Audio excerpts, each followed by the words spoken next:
ఈనాడు BC కులాల ఐక్యవేదిక ఆధ్వర్యంలో ఈ సమావేశాన్ని నిర్వహించడం జరిగింది.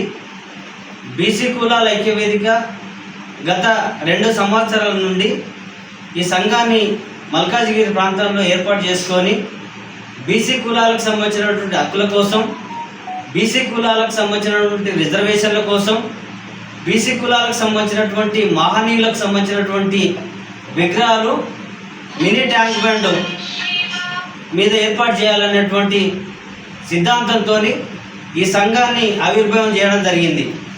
పోయిన సంవత్సరము జనవరి 27 తారీఖు నాడు రౌండ్ టేబుల్ సమావేశం అఖిలపక్షంతో ఏర్పాటు చేసి అన్ని రాజకీయ పార్టీల బీసీ నాయకులు, కుల సంఘాలు, బీసీ కులాలకు సంబంధించినటువంటి ప్రతి ఒక్కరితోని దాదాపు 500-600 మందితో మేము సమావేశాన్ని ఏర్పాటు చేసి ప్రధానంగా సఫిలిగూడ మినీ ట్యాంక్ బండ్ మీద విగ్రహాలు ఏర్పాటు చేయాలనేది మహనీయులకు సంబంధించింది. స్వతంత్ర పోరాటం కన్నా ముందు, స్వతంత్ర పోరాటం తర్వాత తెలంగాణ రాష్ట్రంలో అసలు బాసినటువంటి వాళ్ళు, ఇంకా అనేకమైనటువంటి ఈ దేశంలో బహుజన రాజ్యం కోసం, బహుజనులకు హక్కుల కోసం పనిచేసినటువంటి అనేక మంది మహనీయులకు సంబంధించినటువంటి విగ్రహాలు ఏర్పాటు చేయాలనేటువంటి లక్ష్యంతో మేము ఈ బీసీ కులాల ఐక్యవేదికని ఏర్పాటు చేసి ఉద్యమాలు చేస్తున్నటువంటి తరుణంలో ఈ మధ్యకాలంలో కొంతమంది అంటే మన ఈ మల్కాజ్గిరి నియోజకవర్గానికి సంబంధించినటువంటి ఎమ్మెల్యే గారు మర్రి రాజశేఖర రెడ్డి గారు ఆధ్వర్యాన ఆయన లెటర్ ప్యాడ్ మీద మహనీయుల విగ్రహాలు పెట్టాలనేటువంటి సిస్టంగా జిహెచ్ఎంసీ సంబంధించినటువంటి అధికారులకు వినతి పత్రం ఇవ్వడం జరిగింది. తర్వాత మేము కూడా అనేక సందర్భంలో సంఘం తరఫున వినతి పత్రాలు ఇచ్చినాం, ఉద్యమాలు చేసినటువంటి సందర్భం ఉన్నది. కానీ ఈ మధ్యకాలంలో కొంతమంది నాయకులు ఈ విగ్రహాలు ఇక్కడ ఏర్పాటు చేయొద్దనేటువంటి మాట చెప్పి వినతి పత్రాలు కమిషనర్ గారికి ఇచ్చినటువంటి సందర్భం చూసినాం. అంటే ఇట్లా మహనీయులకు సంబంధించినటువంటి విగ్రహాలు పెడితే ఆయనకు వచ్చినటువంటి ఇబ్బంది ఏమిటి? ఇక్కడ బహుజనకు సంబంధించినటువంటి పండుగ సాయన్న కానీ, సర్దార్ సర్వయ్య పాపన్న కానీ, దొడ్డి కొమ్మరయ్య కానీ, సాకల ఐలమ్మ కానీ,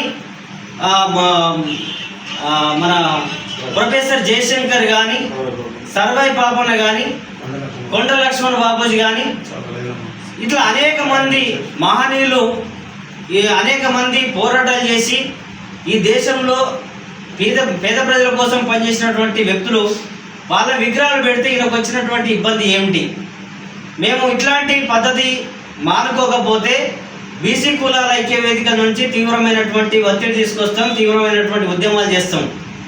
దయచేసి ఇక్కడ వాకర్స్ సంబంధించినటువంటి స్థలం కావాలని, వాకర్స్కి సంబంధించింది దానికి ఎట్లాంటి ఇబ్బంది లేదు. అక్కడ యోగా చేసుకోవడానికి కూడా ఎక్కడ స్థలంలో మేము ఇబ్బంది పెట్టట్లేదు.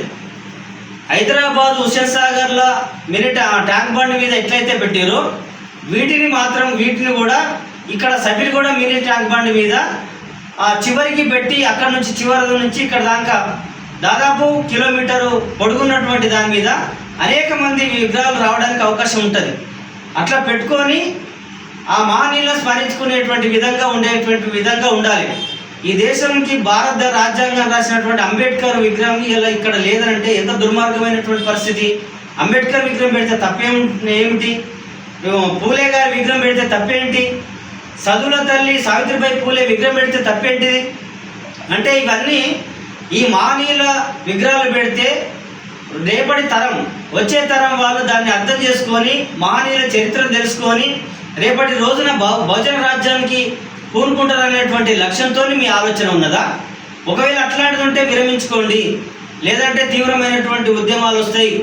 కాబట్టి మేము విజ్ఞప్తిగానే చెప్తున్నాం, అట్లాంటి ఆలోచన అడ్డుకునేటువంటి పద్ధతి ఆపకపోతే తీవ్రమైనటువంటి ఉద్యమాలు చేయడానికి కూడా బీసీ కులాల ఐక్యవేదిక వెనుకంజ ఏదనేది సందర్భంగా గుర్తు చేస్తూ ఉన్నాం. కాబట్టి ఆ విగ్రహాలు ప్రభుత్వం చొరవ తీసుకొని అట్లనే మర్రి రాజశేఖర రెడ్డి గారు కానీ, ఈ ప్రాంతంలో నాయకత్వం వహిస్తున్నటువంటి హనుమంతరావు కానీ దీనికి మాకు సహకరించి ఆ విగ్రహాలు ఏర్పాటు చేసే విధంగా వీళ్ళు పనిచేయాలనేది మేము కోరుకుంటున్నాం.